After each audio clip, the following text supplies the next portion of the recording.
La enseñanza pasada fue la oración eficaz. El día de hoy voy a dar una segunda parte. Y el texto que hemos estado estudiando, Santiago capítulo 5, versículo 16, y vamos ahí, por favor.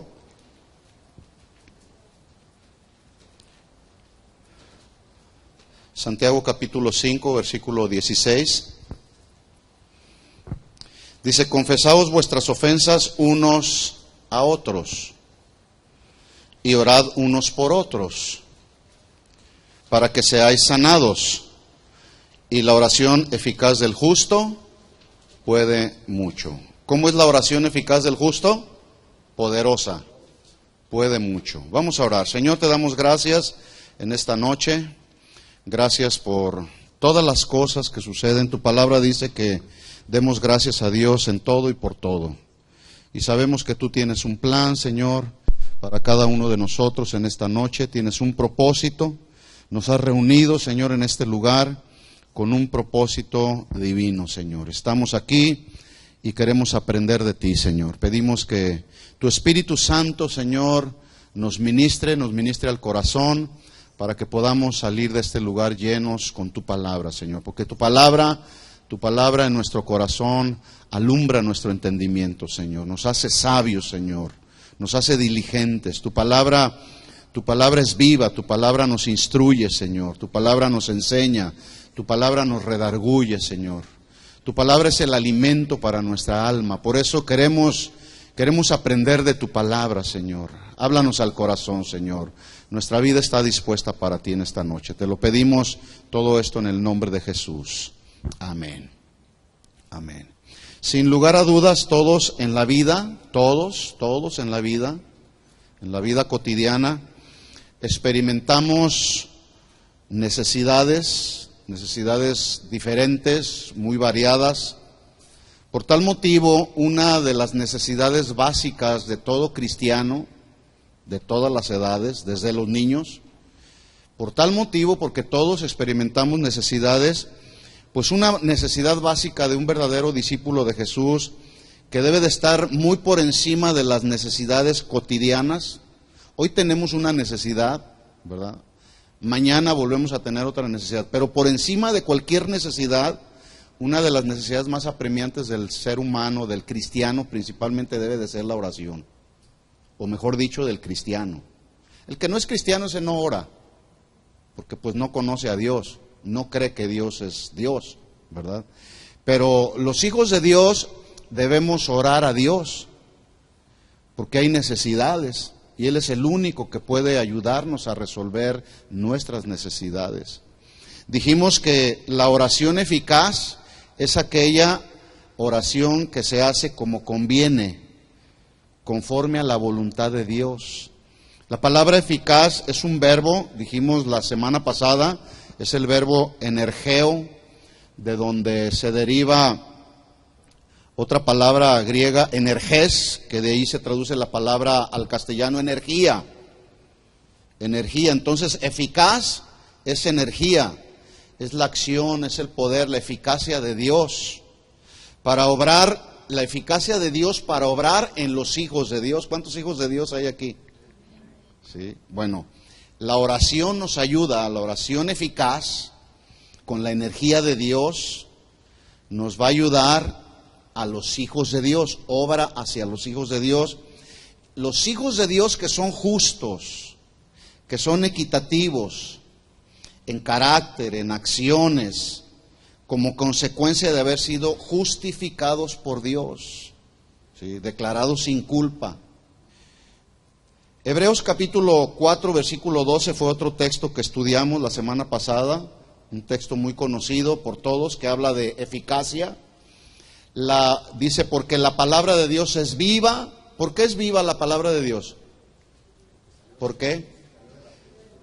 La palabra de Dios es viva porque procede de un Dios vivo.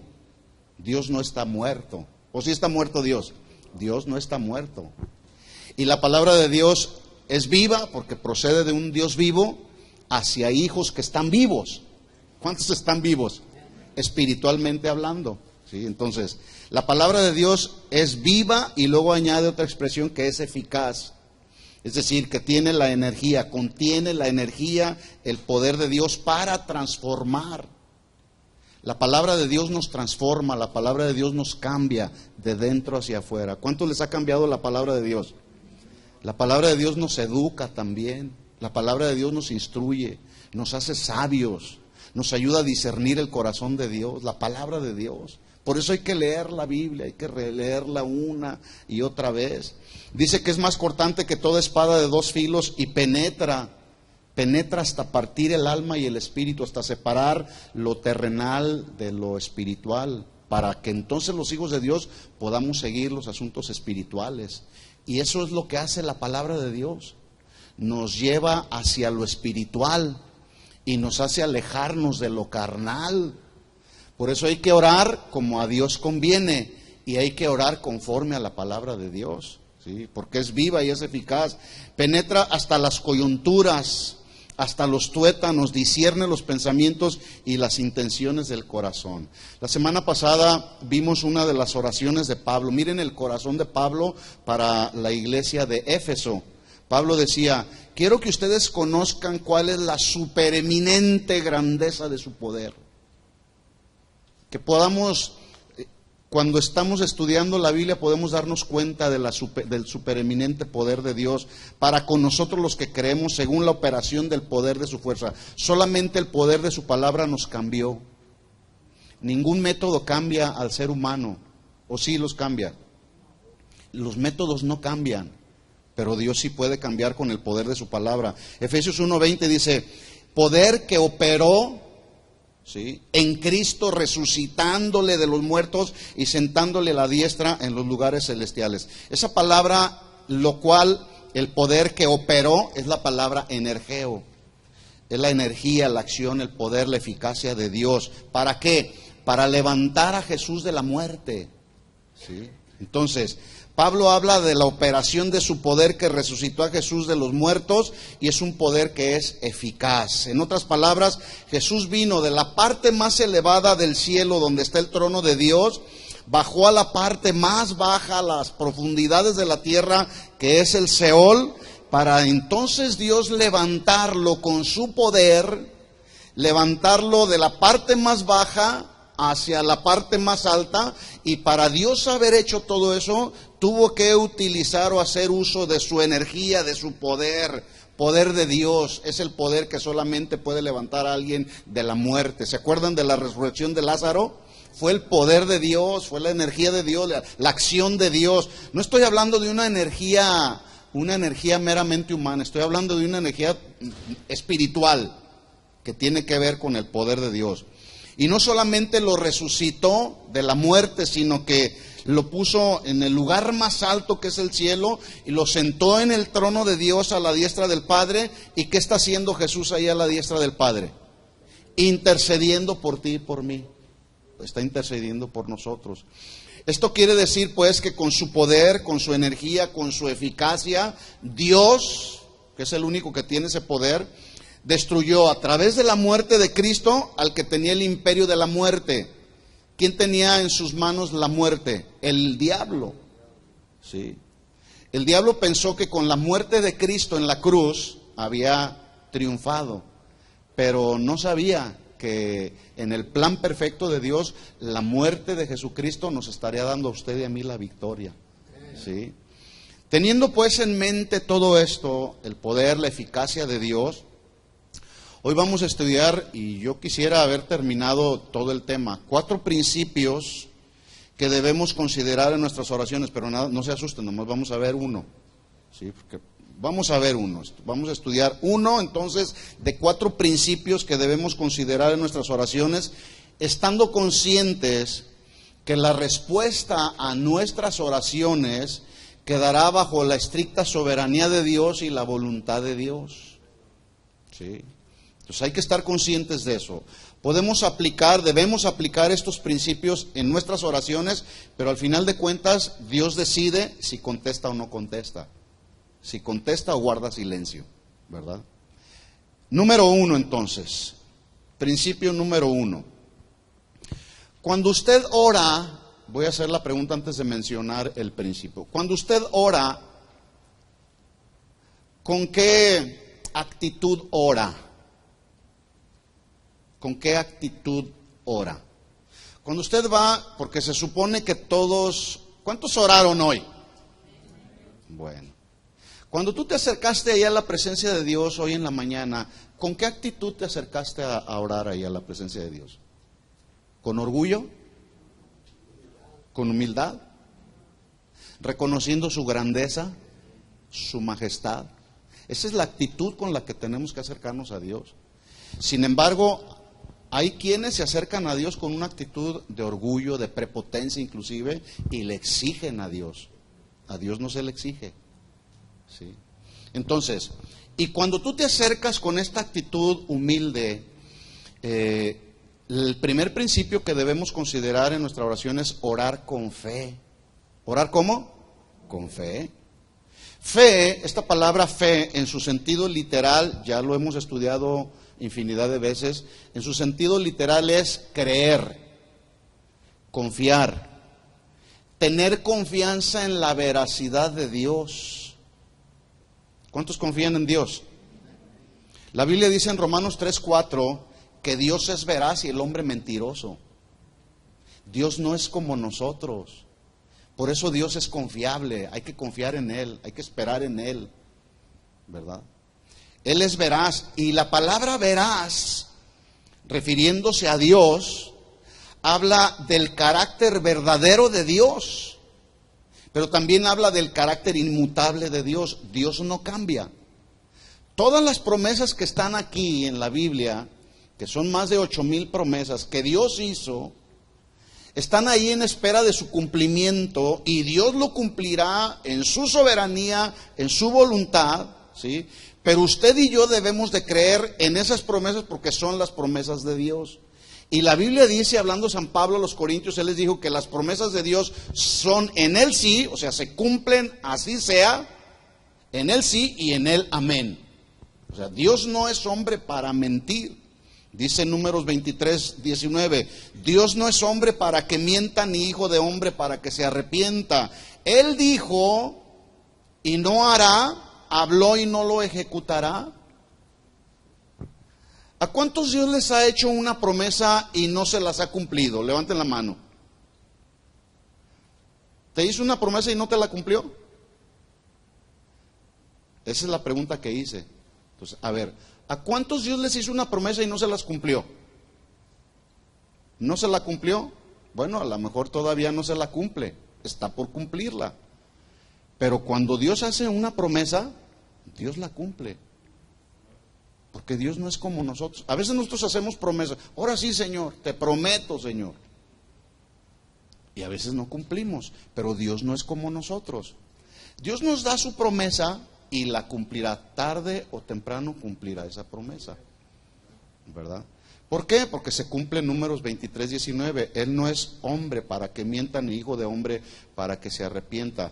Así que cuando oramos, mis hermanos, número uno, tenemos que acercarnos a Dios con una actitud humilde. Pero también tenemos que acercarnos a Él con fe, creyendo y confiando pues en la veracidad de Dios. Hebreos 11:6. ¿Alguien se sabe lo que dice Hebreos 11:6? Pero sin fe, ¿qué?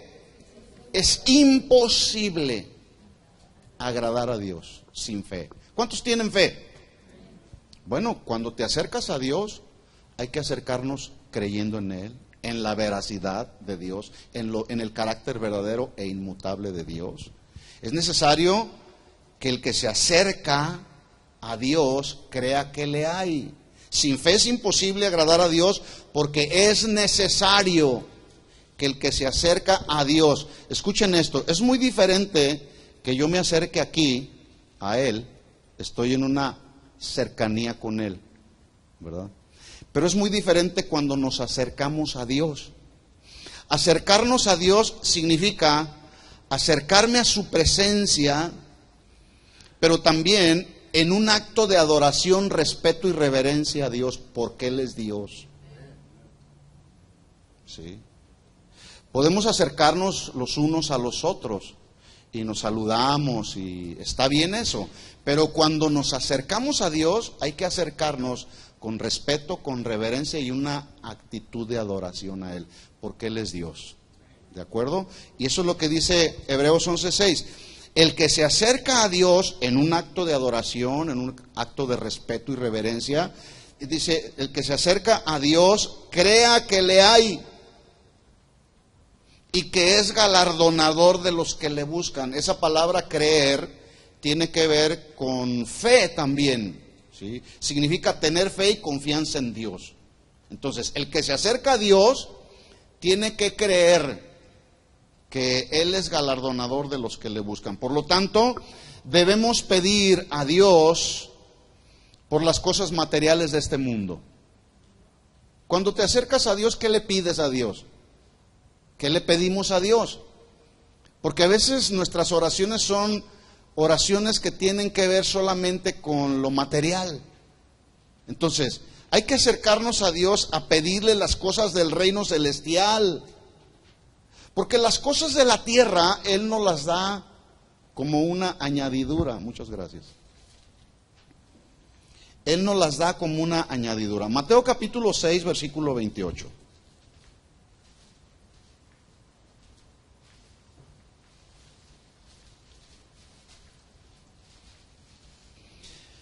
Cuando pedimos a Dios hay que pedir por las cosas del reino de Dios.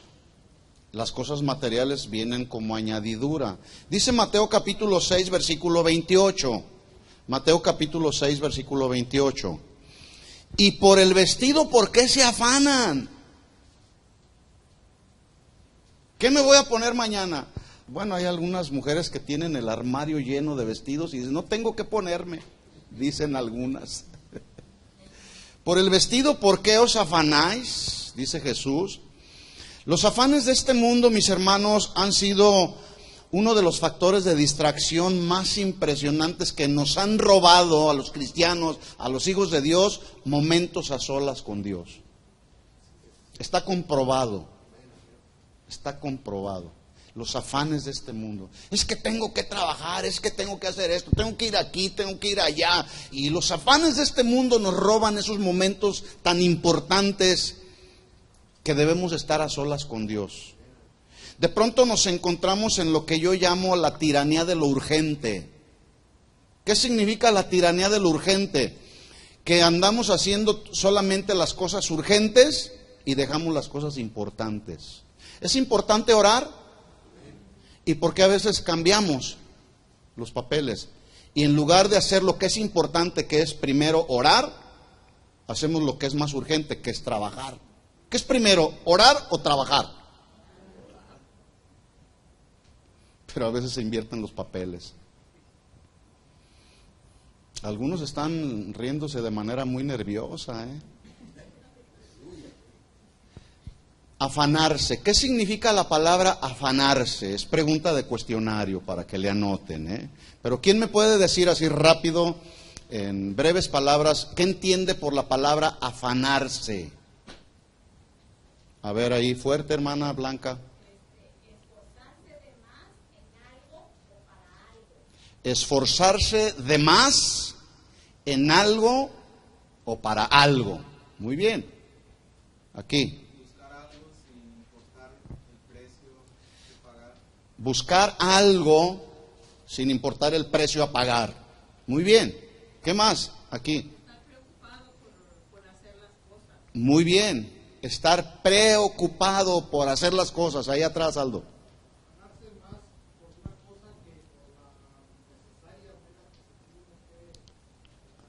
Afanarse por una cosa en lugar de hacerlo por lo que realmente es importante pudiera ser, ¿verdad? Miren cómo se traduce la palabra afán desde el punto de vista bíblico, ¿sí? Afanarse es un verbo que se traduce estar ansioso acerca de. El afán produce ansiedad. Tengo que ir a trabajar porque si no mañana ¿qué como? Hay gente que está ansiosa. Ahorita vamos a dar el balance, Entonces, ansioso acerca de se traduce afanarse. También afanarse se traduce inquietarse por obtener las cosas por alguna razón. También se traduce tener cuidado que perturba. Mañana voy a pagar, tengo que pagar la renta y no tengo. Y ya tu mente está perturbándose. Ya en tu mente está el afán por saber cómo vas a lograr hacer una cosa u otra, y tu mente se está turbando y ya te desenfocaste de Dios, o nos desenfocamos de Dios.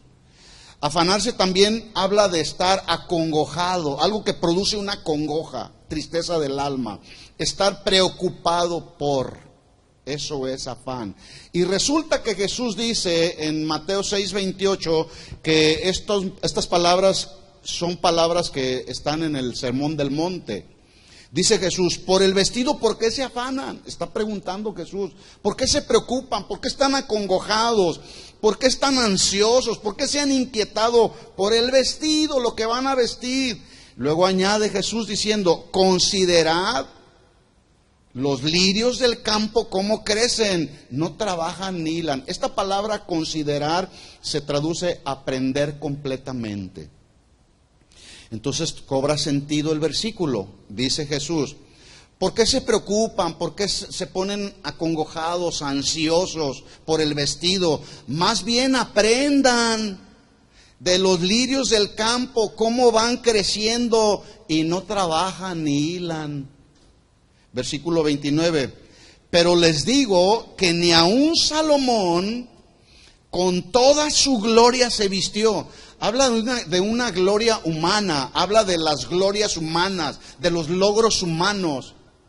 Salomón fue uno de los reyes más importantes y más usados y más reconocidos en el mundo de aquel tiempo del pueblo de Israel que cualquier otro rey, y se vestía muy bien, porque la Biblia habla de la riqueza impresionante que tuvo Salomón. Bueno, dice ahí, y lo pone como ejemplo Jesús, pues ni aun Salomón con toda su gloria, y pudiéramos añadir con toda su riqueza, se vistió como uno de los lirios del campo. ¿Por qué? Porque quien viste a los lirios del campo no es el hombre, es Dios. Sí. Pregunta de cuestionario. Dice ahí, estamos hablando del afán. Y yo decía que los afanes nos han llevado y nos han distraído para invertir los papeles. A veces por andar trabajando descuidamos lo importante que es orar. Entonces la pregunta es, ¿entonces significa que ya no nos debemos ocupar en buscar lo necesario para cada día? ¿Eso es lo que está tratando de decir el Señor? Por supuesto que no. La exhortación de Jesús es que en el orden de nuestras prioridades, de tus prioridades, de mis prioridades, Dios debe de tener la preeminencia, que significa el primer lugar. Dios debe de tener el primer lugar antes que cualquier cosa. Antes, en el momento en que abres tus ojos al Señor, tus primeros momentos, tu primer hálito de vida al despertar debe de ser hacia Dios. Porque si no fuera por la misericordia de Dios, no amanecemos el día de hoy. Si no fuera por la misericordia de Dios, no estuviéramos el día de hoy aquí. Por lo tanto, entonces, en el orden de nuestras prioridades debe de estar Dios como el primer lugar en nuestro corazón. ¿Estamos de acuerdo en eso?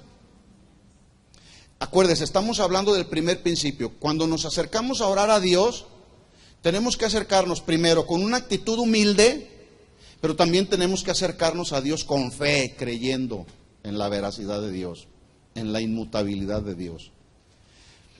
Entonces, lo que Jesús está prohibiendo cuando habla de los afanes, porque esta es ya la segunda parte, porque más adelante habla de la vida. ¿Por qué se afanan por la vida?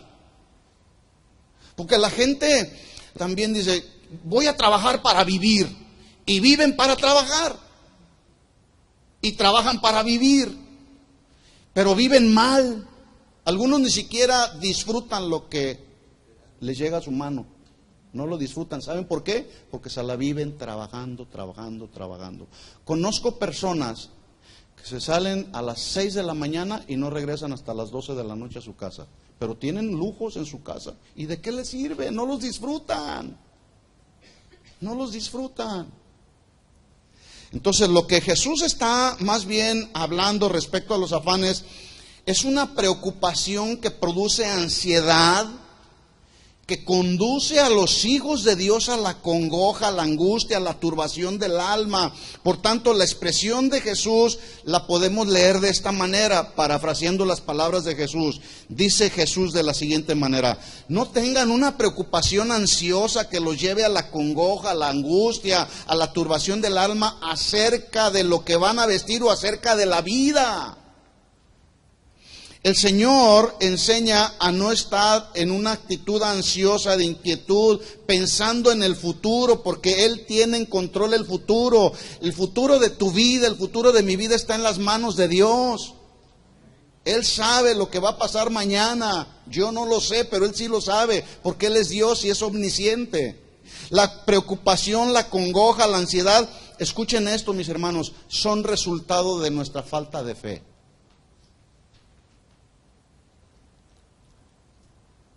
El afán es el resultado de nuestra falta de fe, porque afán se traduce preocupación, angustia, congoja. Y esto, obviamente, cuando alguien está afanado por la vida o por el vestido, está evidenciando su falta de fe. No voy a trabajar porque si no mañana no tengo que ponerme. Y no crees que Dios te pueda suplir el día de mañana para qué es lo que te debas de poner. ¿No lo hizo con el pueblo de Israel?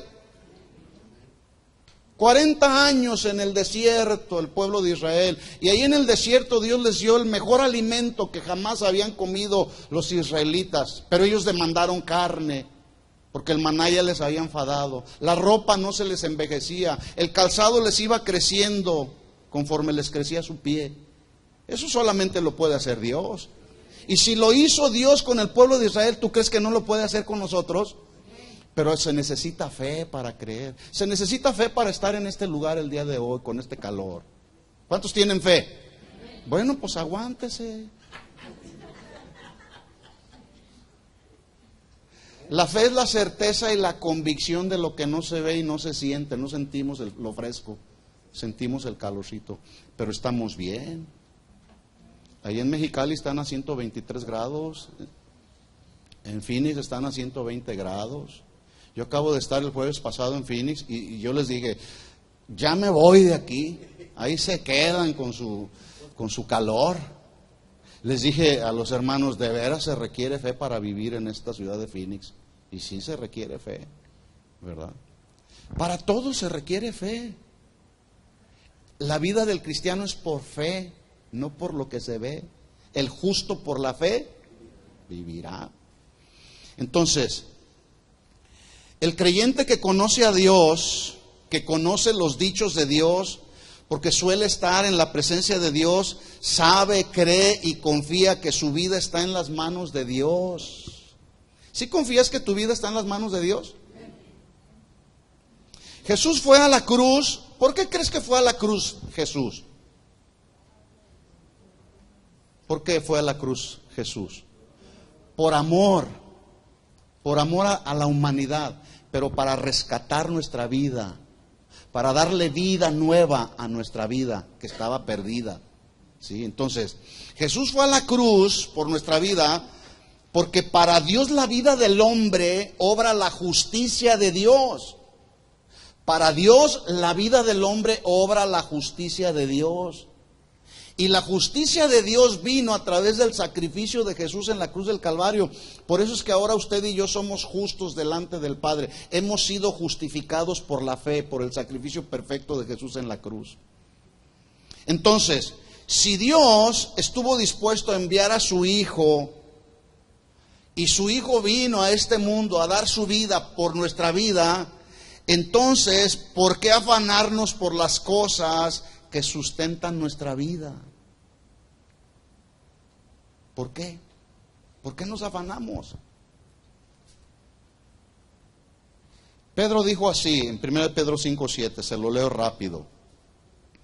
Echa toda tu ansiedad sobre Él, echando toda vuestra ansiedad sobre Él, y mire lo que dice a continuación, porque Él tiene cuidado de nosotros.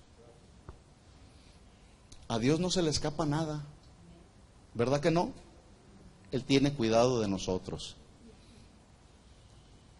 Mire las palabras de Jesús. Seguimos ahí en Mateo capítulo 6, versículo 30.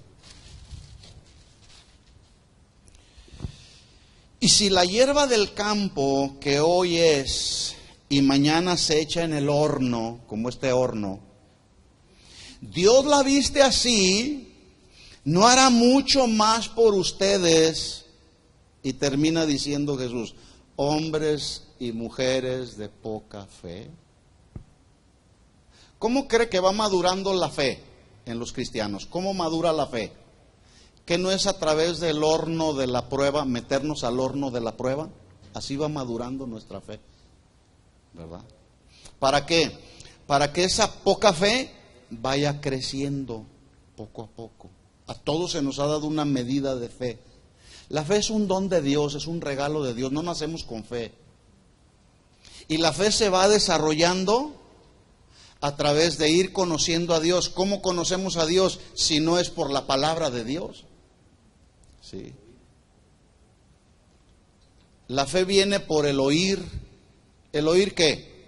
La palabra de Dios. Entonces dice el Señor, si la hierba del campo que hoy es y mañana es echada en el horno, Dios la viste así, ¿no hará por ustedes mucho más, hombres de poca fe? Otra versión dice, hombres incrédulos que les falta confiar en Dios. 31. Por lo tanto, no se afanen pues diciendo qué comeremos, qué beberemos, qué vestiremos, porque los gentiles, los que no conocen a Dios, buscan todas estas cosas, pero vuestro Padre Celestial sabe que tenéis necesidad de todas estas cosas. Más buscad primeramente el reino de Dios y su justicia, y todas estas cosas os serán añadidas. Así que, versículo 34, no se afanen, no se preocupen, que no venga la congoja, que no estén ahí turbados en su alma. No se afanen por el día de mañana, porque el día de mañana traerá su afán, traerá su preocupación. Basta cada día su propio mal. ¿Qué va a pasar mañana? ¿Qué irá a pasar? Lo que pase. En el calendario de Dios ya está todo previamente acomodado. Dios ya sabe qué va a pasar con tu vida. Dios ya sabe qué va a pasar con mi vida el día de mañana. Pablo decía, para mí el vivir es Cristo y el morir una ganancia. Sí. Bueno, hoy nos encontramos con predicadores que le dicen a la gente, acuérdense, estamos hablando que cuando nos acercamos a orar, hay que acercarnos con una actitud humilde, pero con fe también, ¿sí? A pedirle a Dios por las cosas del reino, porque las cosas materiales se nos las da por añadidura, ¿sí? Sin embargo, hoy hay predicadores que le dicen a la gente, usted no tiene lo que necesita materialmente, cosas materiales, porque no pide con fe. Pida con fe, pero también les dicen, dé con fe también, ¿verdad? Incluso había uno que les decía a la gente, péguele aquí al codo, así, péguele y abra la mano para que dé con fe, con abundancia. Y está la gente pegándole al codo. Usted se ríe, pero eso yo lo vi, yo lo llegué a ver. Ahora, ¿cuántos saben que en la vida, para vivir la vida cotidiana, los cristianos necesitamos sabiduría de Dios? Necesitamos de la sabiduría de Dios para desarrollar las actividades en las que todos y cada uno de nosotros nos desenvolvemos. Necesitamos no la sabiduría del mundo, la sabiduría de Dios. Entonces dice Santiago, si alguno de ustedes tiene falta de sabiduría, porque a veces nos falta la sabiduría, Señor, ¿qué tengo que hacer en este asunto? Dame tu sabiduría. Pero sabiduría para obrar conforme a la voluntad de Dios, ¿sí?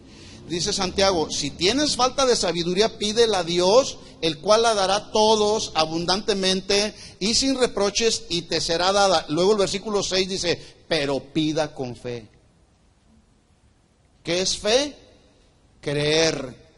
¿Creer en qué? En la veracidad de Dios y en la inmutabilidad de Dios. Dios no cambia, es el mismo ayer, hoy y seguirá siendo el mismo por los siglos. Esto significa pues que nuestras oraciones deben hacerse con confianza y con esperanza, que según la soberanía de Dios, Él obrará a nuestro favor si es que oramos como conviene a Dios, conforme es la voluntad de Dios. Y luego dice ahí, pida con fe, no dudando nada.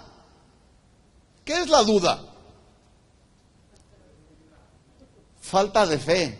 Bueno, la duda tiene que ver con estar dividido entre dos pensamientos, es decir, titubear entre dos pensamientos. ¿Cuáles son esos dos pensamientos? Uno es la confianza por un lado y la incredulidad por otro. Y a veces titubeamos. De veras, porque el pueblo de Israel titubeó en el desierto. ¿Podrá Dios acaso darnos de comer en el desierto? Empezaron a titubear, ¿verdad? Entonces dice Santiago ahí, no dudando nada.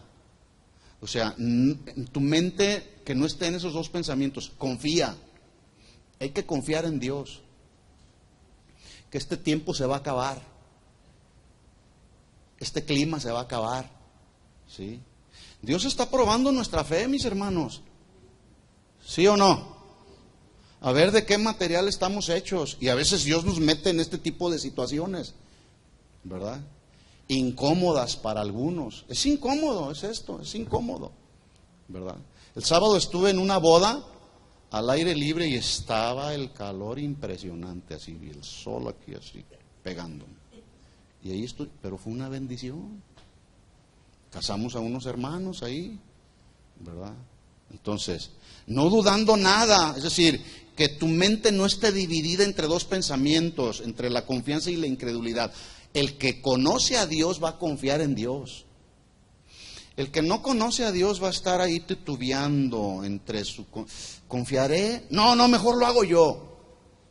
A veces Dios nos mete en pruebas que tienen que ver con nuestro sostenimiento. De repente ya no tenemos para suplir nuestras necesidades materiales, la comida, etcétera. Y luego lo primero que hacemos es ir a la cartera y sacar la tarjeta de crédito, en lugar de confiar en Dios. O ir con el compadre a pedirle prestado.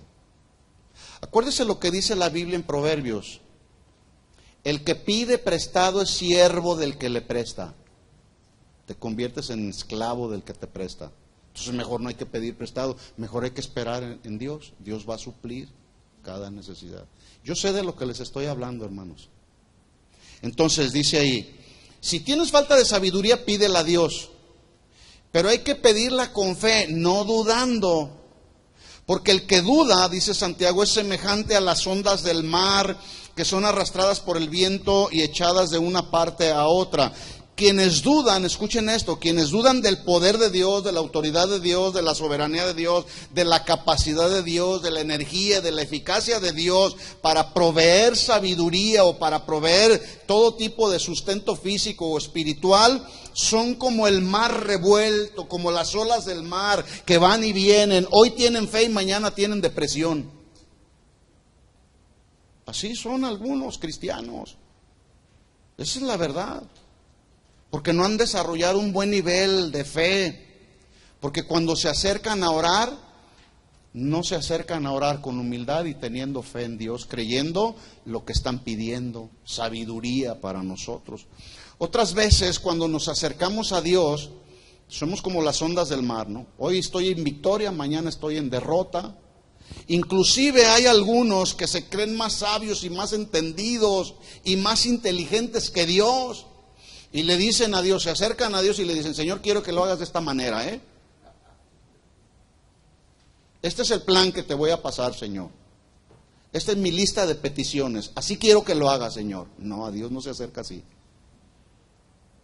A Dios no hay que reclamarle, a Dios hay que clamarle, ¿verdad? Yo ahorita estoy volviendo a leer el libro de Job. Voy por ahí como en el capítulo 18, 19, 20.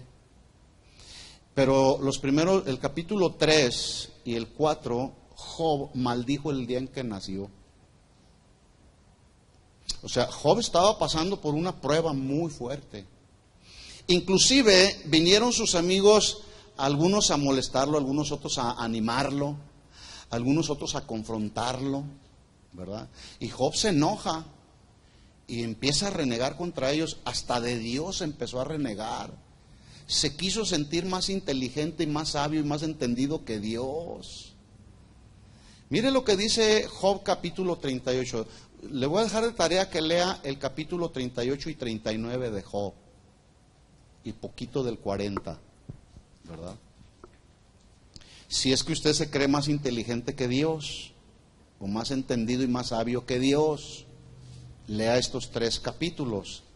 Pero le voy a leer algo del capítulo 38. Mire lo que dice 38:1 de Job. Entonces respondió Jehová a Job desde un torbellino y dijo, por cierto, el encabezado de su Biblia ahí en el capítulo 18, ¿cómo dice? ¿Lo convence de qué? De su ignorancia. Es que, oye Job, ok, ¿te crees más sabio que yo? Ok, te voy a convencer, Job. Y a veces así nos portamos cuando nos acercamos a Dios a pedir. No pedimos con fe, creyendo en la veracidad y en la confianza en Dios, en la inmutabilidad de Dios. Nos creemos más sabios que Dios y le decimos a Dios, así quiero que lo hagas. No, mira lo que dice. Respondió Jehová a Job desde un torbellino y le dijo, ¿quién es ese que oscurece el consejo con palabras sin sabiduría? Acuérdate, está confrontando a Job. ¿Sí? Y luego versículo 3 dice, ahora ciñe como varón tus lomos, yo te preguntaré y tú me contestarás, si te sientes más sabio, Job. ¿Dónde estabas tú cuando yo fundaba la tierra? ¿Dónde estabas? Házmelo saber si tienes inteligencia. Yo me imagino al Job ahí, asustado ahí. Versículo 5, perdón. ¿Quién ordenó sus medidas si lo sabes? Las medidas de la tierra. Ya me imagino yo. ¿Se pueden ustedes imaginar la grandeza y la majestad de Dios que puede agarrar una cinta de medir y mide la tierra? Dice la Biblia que los cielos de los cielos no pueden contener la grandeza y la gloria de Dios. Imagínense la omnipotencia de Dios, que nosotros quedamos hechos una miniatura. No somos nada. ¿Qué es el hombre para que tengas memoria de él? Dijo David. ¿Quién ordenó sus medidas si lo sabes, Job, inteligente? ¿O quién extendió sobre de ellas el cordel para medir? ¿Sobre qué están fundadas sus bases, las bases de este mundo? ¿Sobre qué están fundadas? ¿O quién puso su piedra angular para que todo estuviera en su lugar adecuado? Cuando alababan todas las estrellas del alba y se regocijaban todos los hijos de Dios, ¿quién encerró con puertas el mar cuando se derramaba saliéndose de su seno? Versículo 18. ¿Has considerado tú hasta las anchuras de la tierra? Declara si sabes todo esto, Job. Y si tú lo sabes, versículo 21, estoy brincándome algunos versículos. Si tú lo sabes, pues entonces ya habías nacido. ¿Quién fue primero, Job o Dios? Uno de los atributos de Dios es su preexistencia, que significa que antes de que todo esto fuera creado, Él ya estaba. Él ya era. Entonces, como lo está confrontando, bueno, si tú lo sabes, entonces tú ya habías nacido. Podemos agregar ahí antes que Dios, ¿verdad? Y es grande el número de tus días. Versículo 38, 41, versículo 41. ¿Quién prepara al cuervo su alimento cuando sus polluelos claman a Dios y andan errantes por falta de comida? ¿Quién alimenta a los animalitos? ¿Quién los alimenta? Miren, este intenso calor, yo veo a los pajaritos y en la sabiduría animal que Dios puso en los animalitos, ellos llegan a cualquier charquito de agua y se empiezan, ¿los ha visto cuando ellos mismos se empiezan a mojar, a bañarse para refrescarse? ¿Verdad? No les falta nada. Capítulo 39, versículo 1. Sigue Dios convenciendo al tremendo de Job de su ignorancia. ¿Sí? ¿Sabes tú el tiempo en que paren las cabras monteses? ¿O miraste tú a las siervas cuando estaban pariendo? ¿Contaste tú los meses de su preñez y sabes el tiempo cuando han de parir? A ver, si eres tan inteligente. A veces así estamos con la misma actitud de Job. Cuidado que no nos vaya a agarrar Dios como agarró a Job, ¿verdad? Capítulo 40, versículo 1. Además respondió Jehová a Job y dijo, versículo 2, ¿es sabiduría contender con el omnipotente? ¿Qué nos vamos a ganar? Señor, tienes que hacerlo de esta manera. Dios es sabio, Dios es omnipotente, Él sabe cómo lo va a hacer, porque Él sabe qué es lo mejor para nosotros. Yo hay ocasiones en que oro y yo le digo, Señor, Tú sabes, por la persona que estoy orando, tú sabes lo que necesita, Señor. Pero yo te puedo pedir esto. Si es tu voluntad, dale sabiduría, Señor. Si está dentro de tus planes, en tu soberanía, dale sabiduría, Señor. Pero tú mejor que yo sabes lo que necesita. Dice entonces ahí, es sabiduría contender con el omnipotente. El que disputa con Dios responda a esto. Ok, ¿te quieres poner a confrontarte con Dios? Entonces respondió Job a Jehová y dijo, he aquí soy vil. ¿Qué te responderé? Mi mano pongo sobre mi... En términos más actuales es calladitos. No hay sabiduría a tratar de contender con Dios. Mejor hay que ponernos un cierre aquí en la boca que reclamarle a Dios. ¿Por qué haces esto, Señor? ¿Qué no soy tu siervo, Señor? Y a veces nos encontramos ahí en nuestros momentos de oración y no hay fe para creer en la veracidad de Dios. Pongo mi mano sobre mi boca, una vez hablé más, no responderé, aún 2 veces más no volveré a hablar. ¿Así de claro o más claro? ¿Cómo la ve? Cuando te acercas a Dios, entonces, ¿con qué actitud te acercas a Dios? ¿Con fe? Una actitud humilde y con fe, creyendo lo que estás orando. Mire la oración de Salomón, segunda de Crónicas capítulo 1.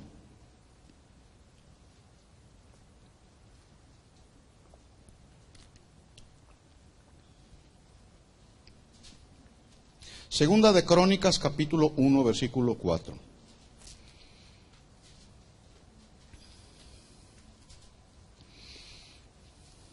¿Lo tiene?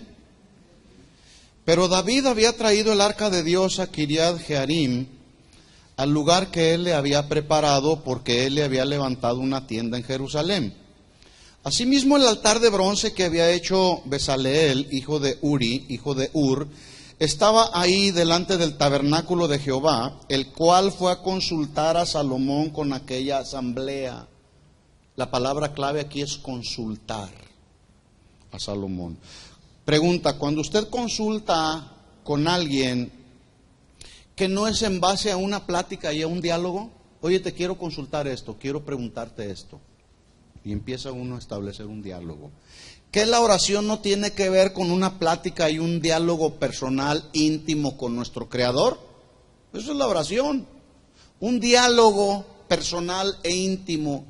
Entonces, cuando nos acercamos a Dios, hay que acercarnos con humildad, con fe, a consultar al que tiene siempre el mejor consejo. ¿Sí? Mire lo que hizo Salomón, versículo 6. Subió pues Salomón allá delante de Jehová al altar de bronce. Palabra clave, altar.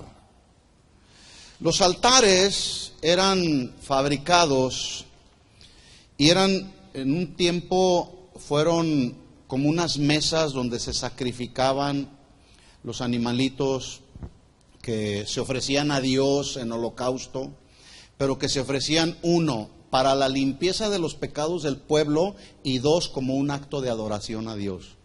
¿Sí? Entonces, dice ahí que Salomón fue a Jehová, delante de Jehová, al altar de bronce, en una actitud de adoración, en un acto de adoración a Dios. Subió pues Salomón allá delante de Jehová al altar de bronce que estaba en el tabernáculo de reunión, y ofreció allí 1000 holocaustos, actos de adoración. Y aquella noche, pues obviamente al estar Dios recibiendo esa ofrenda de adoración, pues Dios reaccionó. Y Dios puso sus ojos en la ofrenda, y Dios puso sus ojos en quien estaba ofreciendo la ofrenda. ¿Sí? Haga de cuenta que subió a la presencia de Dios un aroma grato, y Dios percibió ese aroma grato, ese acto de adoración, y dijo, voy a hacer algo, voy a mover mi mano. Alguien me está ofreciendo adoración. Mire lo que dice el versículo 7. Por lo tanto, entonces, aquella noche apareció Dios a Salomón y le dijo, pídeme lo que quieras que yo te dé. Wow. Si usted estaría en la posición de Salomón, ¿qué le pediría usted a Dios? Se le aparece Dios ahí. ¿Y qué le pediría usted a Dios? Pídeme lo que quieras que te dé. Señor, quiero un auto nuevo. Quiero mi casa, Señor, no tengo casa, estoy rentando mi casa. Y a veces nos encontramos, cuando estamos orando, nos encontramos en una situación donde podemos sentir que Dios está escuchando nuestras oraciones y empezamos a pedirle. ¿Pero qué le pedimos? Esa es la pregunta. Pídeme lo que quieras que te dé, le dijo a Salomón. Y vamos a ver qué le pidió Salomón. Y Salomón dijo a Dios, empieza a dialogar. Tú has tenido con David mi padre gran misericordia y a mí me has puesto por rey en lugar suyo. Bueno, lo que significa aquí es que Salomón tenía en muy alta estima y en gran honra el privilegio que le fue otorgado de ser llamado el rey de Israel. Lo tuvo con mucha honra, ¿sí? Tristemente hoy se ha desestimado y se ha deshonrado tanto el ministerio que ya los que se dicen ministros ya no le piden sabiduría a Dios. Les basta solamente con ser elocuentes o carismáticos, ya no. No le piden, Señor, dame sabiduría y gracia para poder hablar tu palabra. Hace unos meses atrás platiqué con un pastor que tuvo problemas en su vida personal y yo le pregunté, le dije, ¿dónde te desviaste del camino? ¿En qué momento te desviaste del camino? Y él me respondió, cuando perdí mi comunión con Dios. Un pastor, cuando perdí mi comunión con Dios, cuando perdí esa relación de intimidad con Dios y empecé a profesionalizarme en el ministerio, ya no yendo a la presencia de Dios a buscar los mensajes de Dios, no, ya se me hacía fácil ir mejor al internet, bajar una predicación y enseñarla. Esto fue lo que el Señor me mostró y aquí les va, hermanos.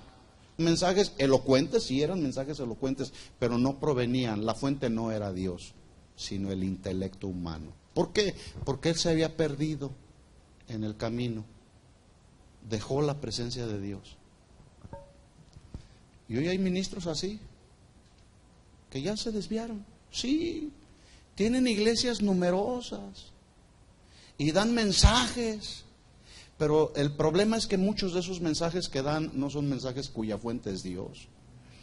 Entonces dice Salomón, está orando Salomón, confírmese pues ahora, oh Jehová, Dios, tu palabra dada a David mi padre, porque tú me has puesto por rey sobre un pueblo que es numeroso como el polvo de la tierra. Versículo 10, aquí está la petición de Salomón, a ver si se parece a nuestras peticiones.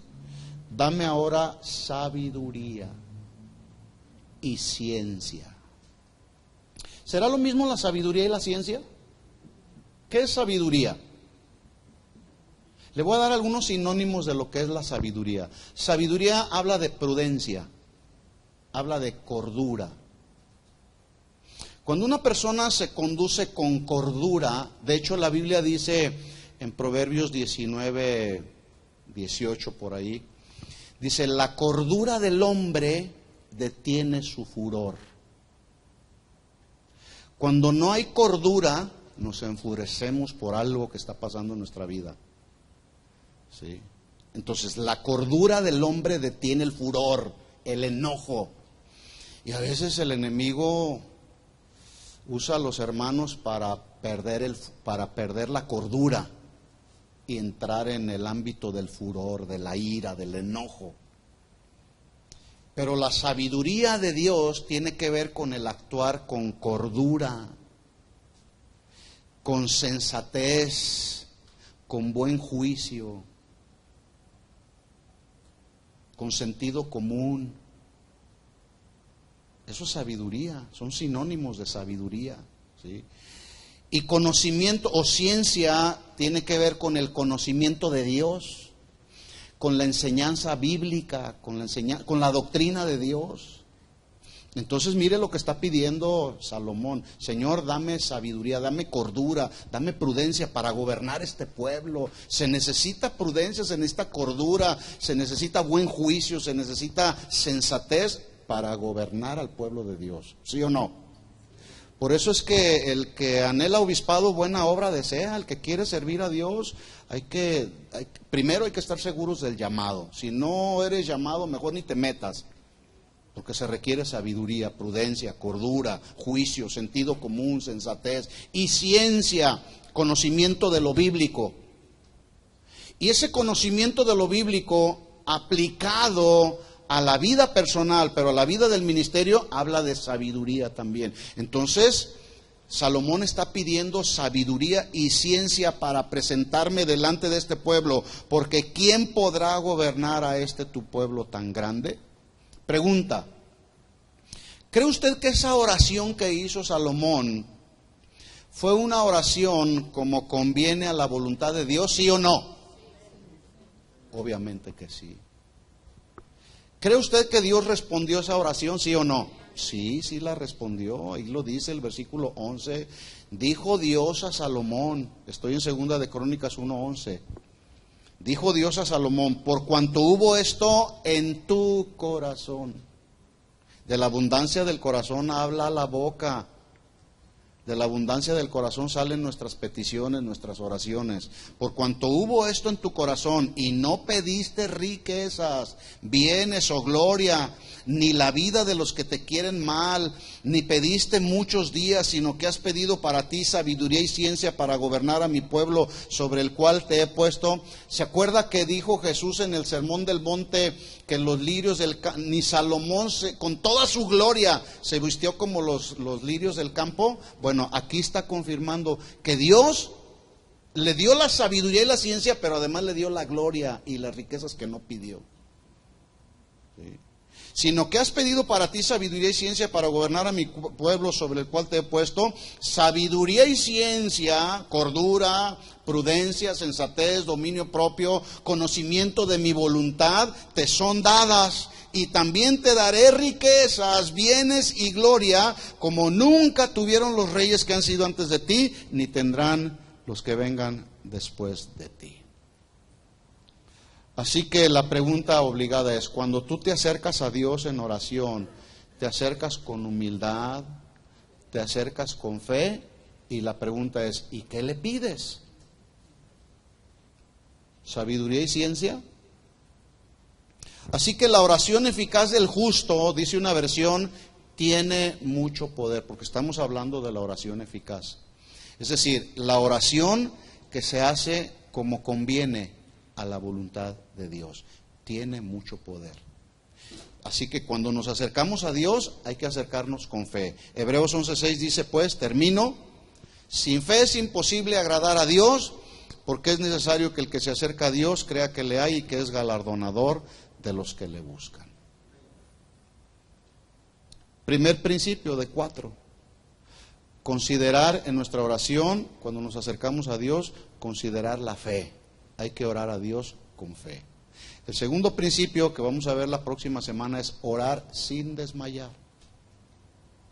Orar sin desmayar, sin cesar. ¿De acuerdo?